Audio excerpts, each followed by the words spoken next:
There are nights that are supposed to be family celebrations, but instead turn into public executions of dignity.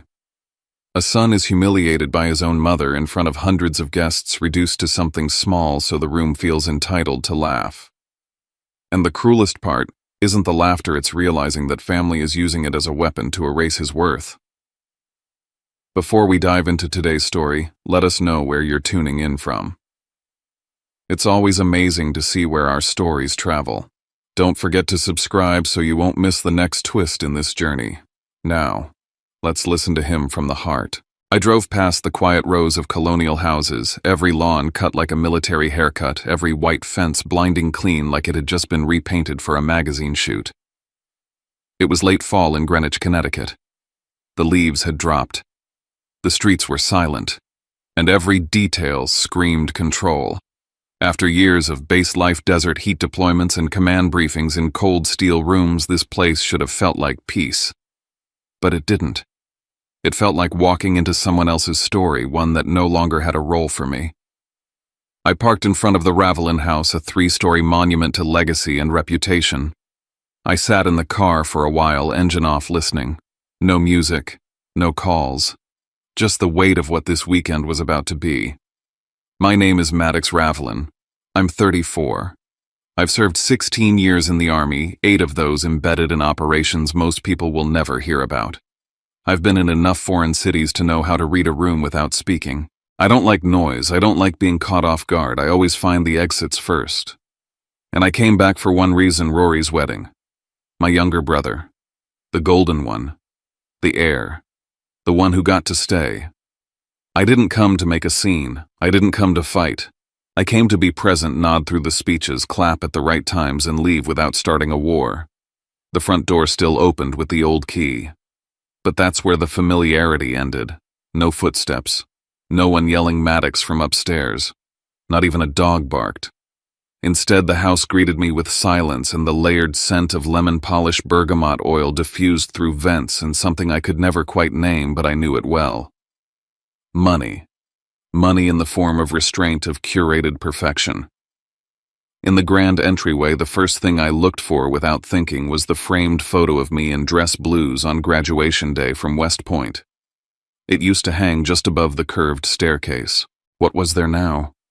A painting. Oil on canvas. My mother, Blythe Ravelin, and Rory Midlaff at some black tie gala. It was elegant. It was posed. And it was unmistakably a replacement. I stepped closer. The frame size was identical. The lighting angles matched. They hadn't just redecorated. They'd erased me. Behind me, heels clicked against the marble. Blythe appeared trailing a wedding planner with an iPad and a Bluetooth headset. She looked me over the way you'd assess a surprise delivery, curious, slightly annoyed. "Maddox," she said. "Not sweetheart, not darling. Just my name flat as a label. You'll be in the guest room on the 2nd floor, the one near the linen closet. There are extra towels inside. Please try not to disrupt the final walkthroughs. We're rehearsing table placements later this evening." I nodded once. She didn't ask how the drive was. She didn't ask how I'd been. To the planner, she said, "Let's head back to the sunroom. We'll review the floral setups there." I was dismissed before I even stepped out of my boots. That was the thing with Blythe. She didn't yell. She didn't curse. She didn't need to. Her real talent was subtle disinheritance. She'd mastered the art of removing you from the center of the story while making it look like you never belonged there in the first place. But I caught it slipped into her instructions like a stray pinprick. "After the wedding, we'll finalize the family property paperwork," she'd said. Then something about moving assets into place. It wasn't the words. It was the ease with which she said them. As if those decisions were already set. As if my name had already been crossed out on some legal document I hadn't seen. I stood there for a while after she disappeared. Marble under my boots, oil paint smiling down from the wall. All I'd wanted was to come home, play the role of the quiet older brother, make it through the weekend, and leave before the family politics pulled me under. But when someone goes through the effort to take down your portrait, they're usually planning to erase a lot more than your face. Night fell, and the house transformed. The chandeliers glowed warm. Valet-parked luxury cars lined the driveway. The kitchen buzzed like a small hotel staff. It wasn't just a rehearsal dinner, it was a performance. Greenwich people know how to throw elegant chaos. The noise was refined laughs with restrained whispers about hedge funds, compliments about school acceptances, and Tuscan renovations. Every wine glass chimed politely. Every guest looked like they belonged to a catalog. I didn't. I knew it. And worse, so did everyone else. I stuck to the perimeter of the party, a habit I'd picked up in too many foreign briefings and diplomatic rooms. If the center of the room doesn't want you, you stay at the edges, and you listen. That's when it started. A woman in a tailored emerald dress leaned in and asked, "And what do you do, Maddox?" Before I could answer, my mother was suddenly there. Her hand on the woman's elbow, her voice a soft trill. "Oh, Maddox, he does some sort of administrative work with the government. Desk stuff, nothing exciting." She laughed, the kind of laugh designed to sound effortless, the kind that closes a conversation before it can open. I saw the shift happen, the guest's interest turning into polite dismissal.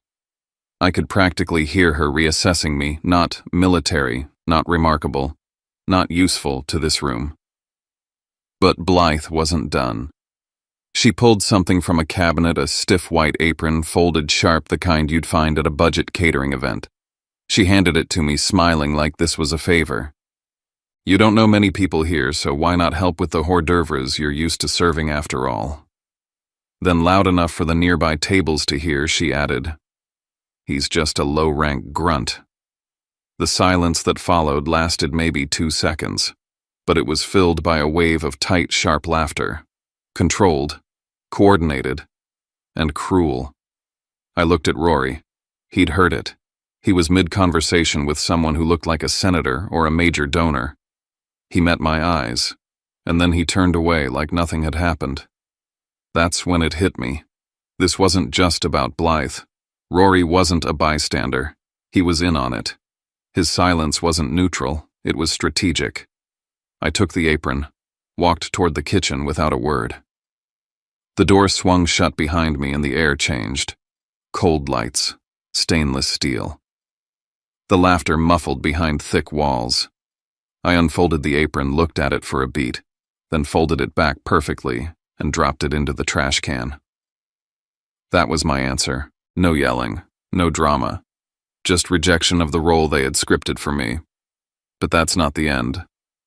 As I stood there, one of the kitchen staff whispered to another near the sink, "Did you put the documents where she said, 'for tomorrow's dinner'?" "Yeah," the other replied, locked in the side drawer of the study. She said, "Don't mention anything until after the cake." I didn't know what papers they were talking about, but I knew that Blythe didn't bring paperwork to a wedding for no reason. That night, I lay awake in the room they'd given me next to the supply closet, the ceiling low, the mattress stiff. It smelled like cedar and dust and disuse. I wasn't awake because I was humiliated. That wasn't new. I'd lived through far worse. I was awake because I knew something was moving behind the scenes. And this time, I wasn't just a forgotten son. I was a threat. I left Greenwich before the sun came up. The house was still asleep when I slipped out the driveway, empty, the windows dark. The road ahead was wrapped in fog so thin it looked like the world had been erased and redrawn in pencil. Streetlights blurred into pale halos. For once, the silence didn't feel hostile. It felt neutral, honest. I drove north without music, without checking my phone. I knew exactly where I was going. Kensico Cemetery sat quietly beyond the last stretch of town, a wide-open field of headstones laid out with military precision. When I stepped out of the car, the cold bit through my jacket. The air smelled like damp earth and fallen leaves. Morning hadn't arrived yet, but it was close. You could feel it waiting. Here, silence wasn't something used to punish or control. It was something earned. I walked until I found his name, Daniel Ravelin, Colonel, United States Army. The stone was cool and smooth beneath my fingers, too clean, too carefully kept. I reached into my coat pocket and wrapped my hand around the challenge coin I'd carried without thinking since leaving the house. It was heavy-worn, smooth around the edges, stamped with an insignia that meant something only to people who'd stood in the same kind of place as I had. I knelt and placed it gently at the base of the headstone. "Hey, Dad," I said quietly. There were things I could never say in Blythe's house, things that didn't survive in rooms where every word was weighed for appearance. Here I didn't have to measure myself. I remembered a night from when I was a kid sitting on the back porch with him. The house lights were off behind us. He'd pointed up at the sky, naming stars I couldn't see at first. "Your mother likes the bright ones," he'd said. "The kind everyone notices right away." Then he traced a faint line with his finger, barely visible unless you were looking for it. "But soldiers," he said, "they follow the dim stars. The ones that don't show off. The ones that still guide you when everything else disappears." He'd smiled at me then, not like I was lacking, but like I was trusted. "Be a dim star, Maddox," he'd said. "Quiet, constant. You'll always know where you're going." At the time, I thought it was just a metaphor, a lesson about humility. Kneeling there now, something else caught my eye. The grass around the stone was disturbed, not badly, subtly, as if someone had been there recently. There were clean streaks on the granite wiped down with care. It wasn't Blythe. She hated places like this. There was nothing to display here, no audience, no return on investment. So who had come, Rory unlikely? Or someone else? I stood slowly, my knees stiff from the cold. As I did, another memory surfaced, one I'd pushed aside for years because I didn't know what to do with it. A week before he died, my father had stood in the study looking out the window at the house. He'd said almost to himself, "That place doesn't belong to the shine. It belongs to the truth."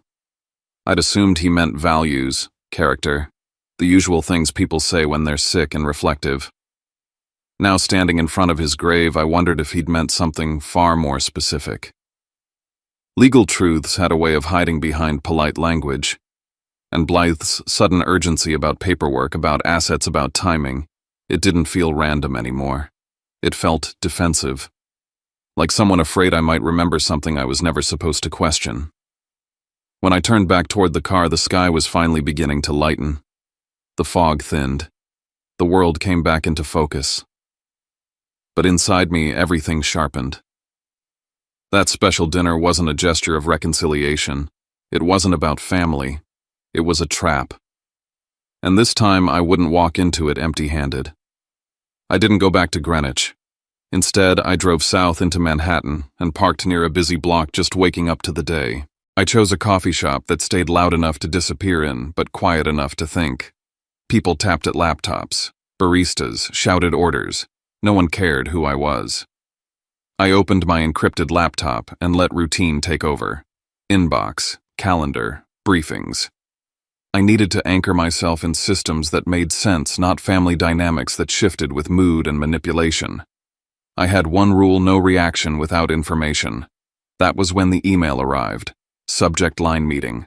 Sender: Captain Sable Hartwin, Rory's fiancé. No greeting, no explanation, just a time and location near Midtown. I stared at the screen longer than I meant to. The message wasn't written like an invitation. It read like coordinates. That told me everything I needed to know. She wasn't reaching out as a bride. She was reaching out as someone who understood reconnaissance. When I arrived, she was already there. Civilian clothes, neutral colors. But her posture gave her away. Back to the wall. Clear view of the door. Coffee untouched. I sat across from her and waited. She spoke first. "I know what your mother is doing," she said calmly. "And I'm not part of it." She didn't soften the words. She didn't apologize for them. "She's preparing documents," Sable continued. "Not for the wedding, for property." That confirmed it. Then she said something that made me look at her differently. "I ran a background check on you months ago. After Rory started misrepresenting things." She met my eyes. "I know you're not administrative staff, and I know she's trying to make you look harmless." Sable took a breath before continuing. "I served in a unit that was extracted from a bad situation in eastern Afghanistan. Command signature was yours. You probably don't remember my name. She named the operation. The valley. The weather conditions. I remembered the report, not the faces. That day, she said quietly, is the reason I'm sitting here. I understood then. This wasn't curiosity. This was debt. Sable folded her hands. I won't marry into a family that humiliates a soldier and steals from him. If that's what this wedding is built on, it doesn't happen. There it was. Pressure Blythe hadn't anticipated. Then Sable leaned closer. She's already laying groundwork. Media people. Social circles. A story about you, unstable, disruptive. If you embarrass her, she plans to flip it on you. She slid a folded piece of paper across the table. A name. An address. Dr. Priya Cade, she said. She understands how powerful people rewrite truth. When I left the coffee shop, I knew two things for certain. The dinner wasn't about conversation, and if I walked into it alone, I wouldn't walk out clean. The address Sable gave me was quiet midtown east of 6th, tucked between a private investment firm and a Korean skincare boutique. Nothing about it stood out. No flashy sign. Frosted glass. A single keypad at the door. Inside, I was buzzed in without a word. What I expected to find was a therapist's office.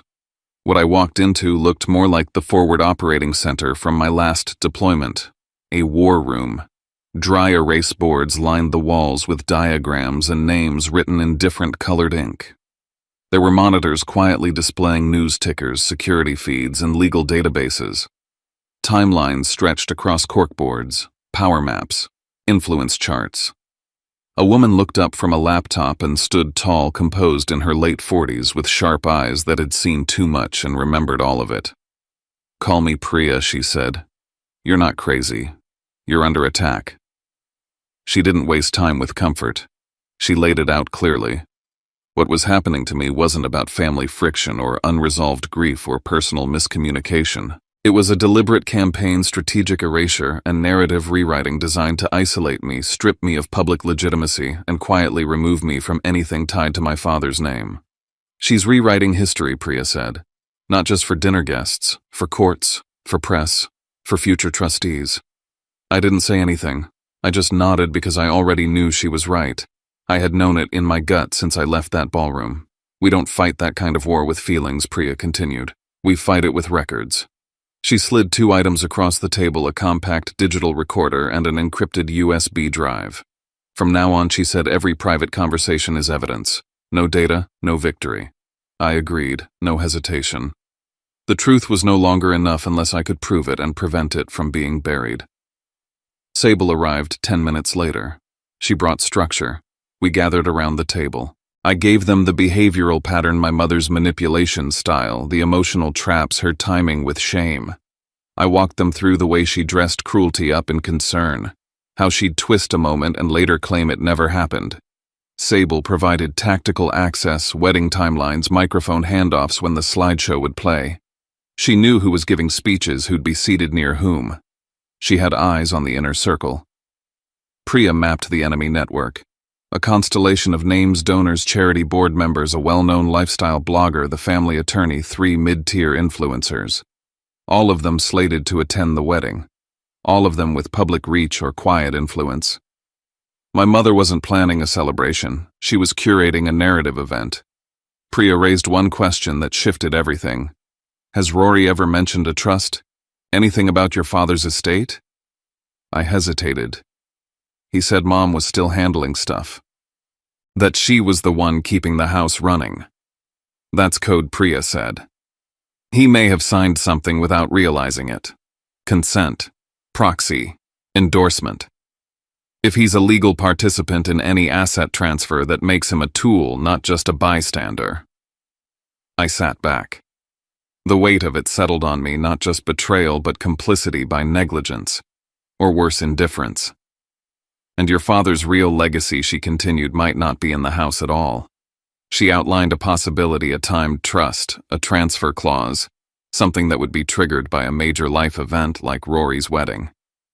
It wasn't just the social optics. The wedding could be the legal switch. That's why my mother was rushing.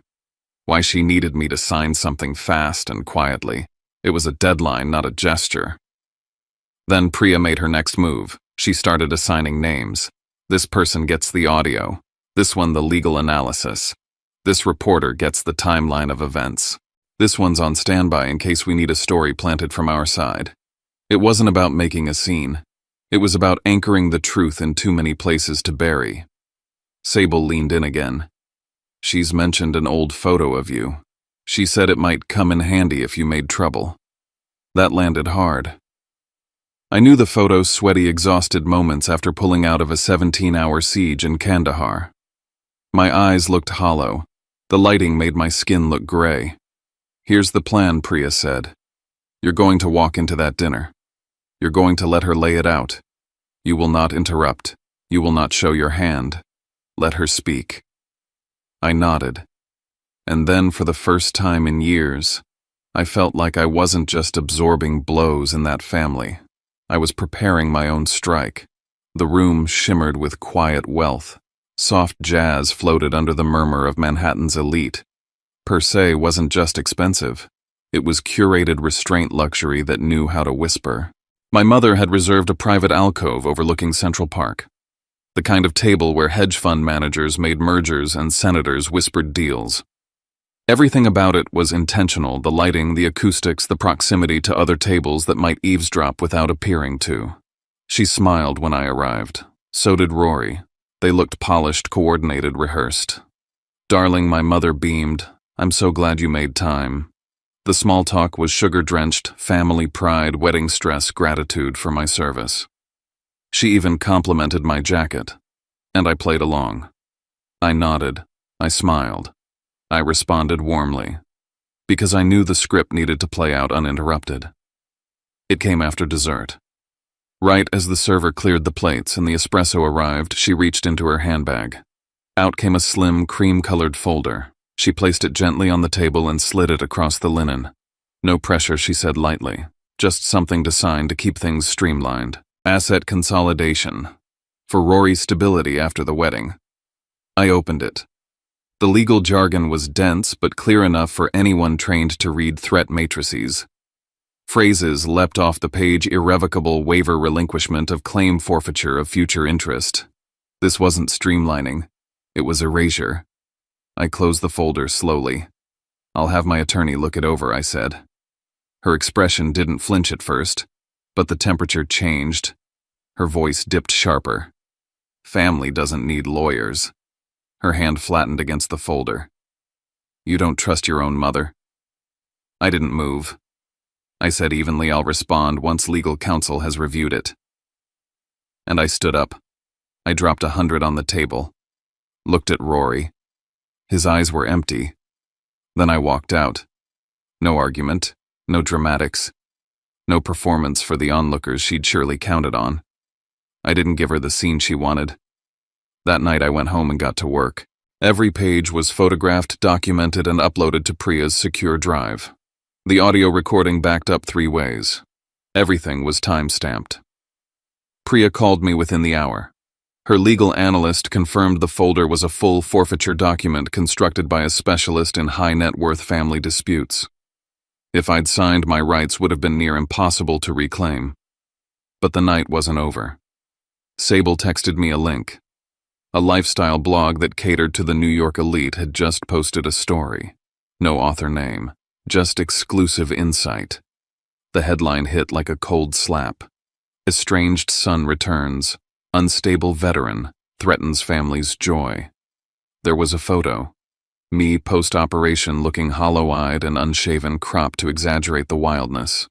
The story didn't quote sources, but it mirrored my mother's voice: perfectly vague accusations, veiled concerns, a tone of wounded nobility. It clicked. She didn't just want me out, she wanted me illegitimate. Because in a world where people see you as unstable, every claim you make becomes delusion. Every accusation becomes paranoia. That's how she wins, by making my truth sound like madness. I stared at the screen. One sentence chilled me. Sources fear the son may attempt to disrupt the wedding. Priya called again, voice clipped. She's laying groundwork. That line lets them eject you with security or fabricate a psychiatric incident. I didn't reply right away. Then I said, initiate everything. All of it. Because I wasn't enduring anymore. I was deploying. And this time I had the files, the words, the proof. She gave me everything I needed. And she did it on record. I didn't sleep the night after per se. Not because I was upset. Not because I was angry. I didn't sleep because my mind was operating like it used to before a high-level op tracking variables, simulating outcomes, memorizing faces, and fallback routes. The wedding wasn't a celebration anymore.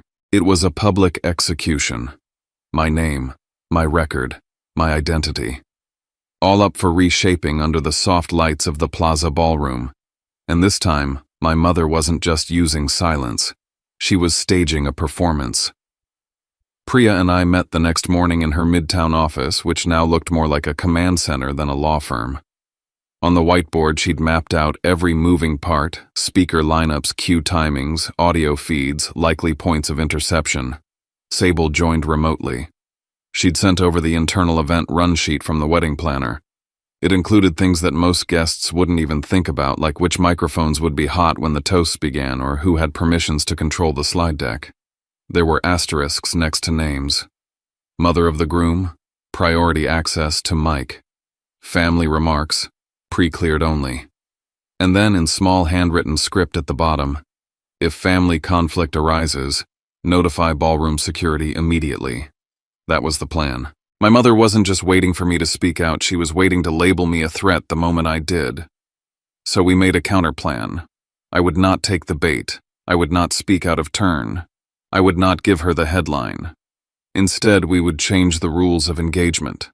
If the mic was the weapon, we'd place it in the hands of someone she didn't control. And if the room was the stage, then I needed to step onto it with something she couldn't smear proof. I pulled my dress uniform out of its garment bag later that night. The wool still held the shape of my shoulders even after years untouched. I aligned the ribbons precisely, cleaned the insignia until they reflected the ceiling light. The silver eagles gleamed like sentinels. I didn't wear it to show rank. I wore it because the story I needed to tell could only be told in a language my mother couldn't twist. On the morning of the wedding, Sable arranged my entrance. Not through the main door where security had likely been told to watch for disruptions, but through a side corridor reserved for hotel staff and VIPs. I wore my uniform. I said nothing. I handed over my name. They let me in. When I walked into the grand ballroom, the music didn't stop, but the air did shift, like someone had opened a window in the middle of a staged scene. Eyes followed me, not all, but enough. I didn't walk to the front. I didn't move toward the family pew. I sat down in the very last row, upright, silent. A living contradiction to whatever whisper campaign had preceded me. From where I sat, I could see my mother stand and turn. She saw me. Her smile calcified. And then she did what she always did, gathered a cluster of guests around her like a shield, leaned in with just enough performance to let them know she had a story to share. And they listened. Of course they did. She'd already begun writing the ending. She thought I was the final obstacle to her narrative. But I wasn't her obstacle, I was her mirror. From across the room, Rory glanced toward me. It was brief, but it was there. He didn't look triumphant. He looked shaken. Like maybe for the first time he realized what it meant to be seen through her eyes, and what it cost. And maybe, just maybe, he was starting to feel the weight of being her son. At the front of the room, the podium was being prepared. The family remarks were next. Priya had positioned everything perfectly, the dossier ready to launch the confirmation from General Whitaker Dane, time-stamped and embedded in the projection deck, the timeline of smear pieces prepared to circulate. But timing was everything. If we launched too early, she'd spin. If we waited too long, she'd claim the mic and the framing. We waited. I watched. And then I heard her voice, low, direct, speaking to someone beside her. If he so much as opens his mouth, she said, I'll show them who he really is. She wasn't afraid of a lie being exposed. She was afraid of the truth arriving too early. I didn't move. I let her rise. Let her walk up to the mic like she owned the room. And for a second, maybe she did. But not for long. The lights in the Plaza Ballroom adjusted slightly as the family speeches began. just enough to cast a glow on the podium without overwhelming the chandeliers. My mother took the stage like it belonged to her. Of course she did. She spoke of legacy, of sacrifice, of building something meaningful. Her words were measured, her tone perfectly modulated, warm enough to sound maternal, detached enough to sound regal. She hadn't mentioned my name yet. She didn't need to. Everyone knew what was coming. They just didn't know when. And then it landed. She turned slightly, her gaze drifting toward the back of the room, and with a casual cruelty she said into the mic, "Of course, not everyone understands what it means to serve the family. Some choose their own path. Our own version of a low-rank grunt." Polite laughter followed, measured, synchronized. It was the kind of laughter you hear at fundraisers and gallery openings, more about signaling allegiance than amusement. They weren't laughing at a joke. They were laughing because they thought it was safe. And then it wasn't. Rory stood up. He didn't hesitate. He didn't check with anyone. He walked to the edge of the platform and reached for the mic. My mother froze mid-sentence, hand slightly extended like she might pull it back, but Rory's grip was already on the mic stand. He didn't look at her. He looked at me. And in one clean motion, shoulders squared, spine straight, he raised his hand in a military salute. "To Major General Zev Ravelin," he said. Clear, slow, deliberate. The room stopped breathing. I didn't stand. I didn't move. I watched my mother's body language collapse in real time. Her jaw slack, her eyes wide, her posture sagging. She looked like someone whose lines had been stolen from her just before curtain call. Rory kept speaking. He acknowledged my rank, my record, that I had commanded units in live operations that saved lives, including Sable's.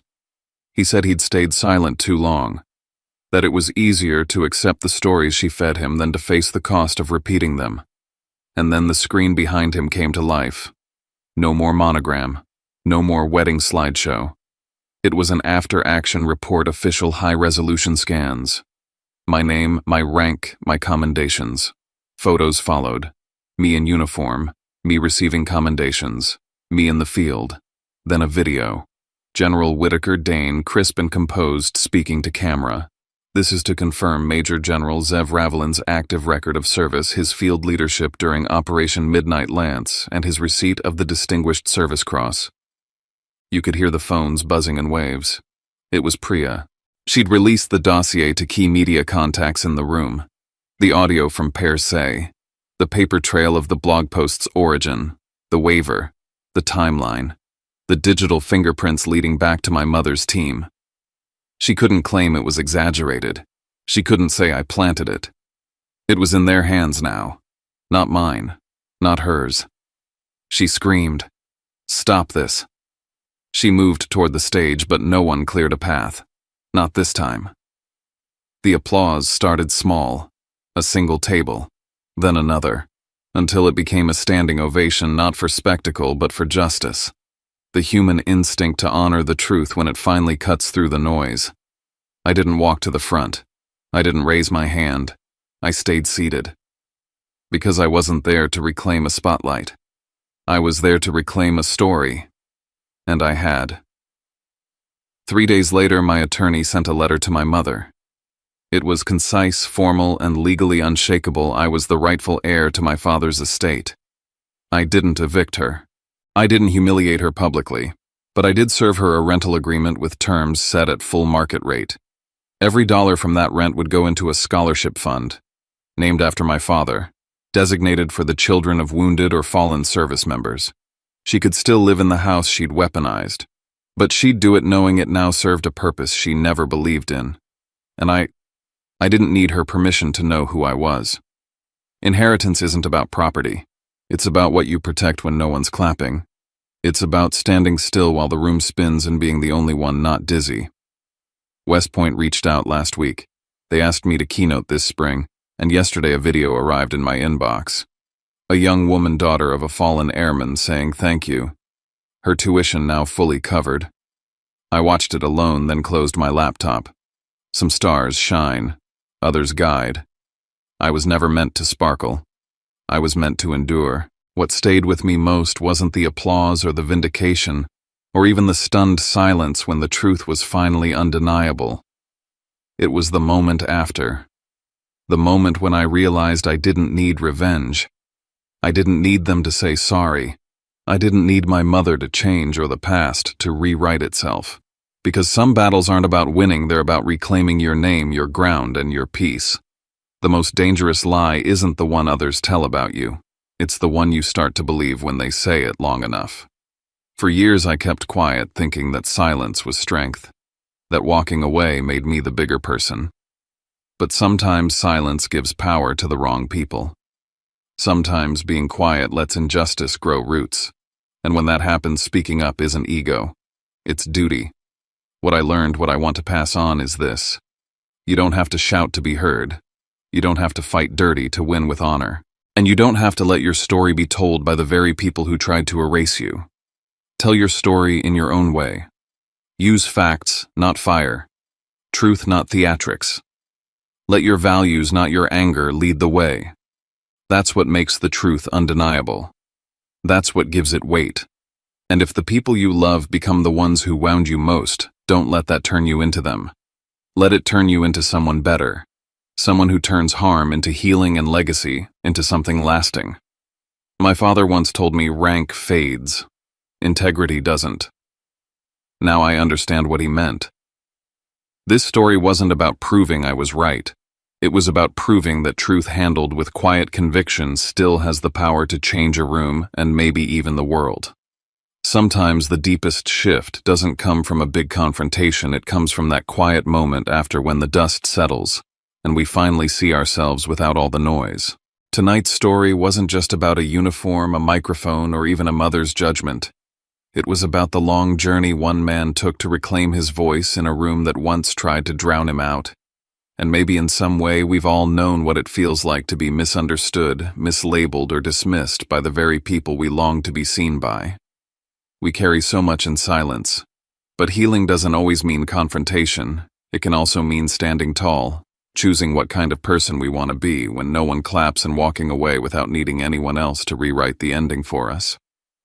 The truth is, not every story gets a clean resolution. But even in the mess, there's beauty when we choose grace over bitterness and clarity over chaos.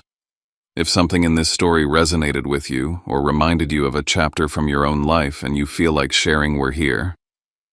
Just a few words in the comments might help someone else feel a little less alone. And if you'd like to stay close to this circle of quiet stories where truth finds its way through the noise, feel free to subscribe. We'll be right here next time. Same place, same voice. Until then, take care of what's true in you.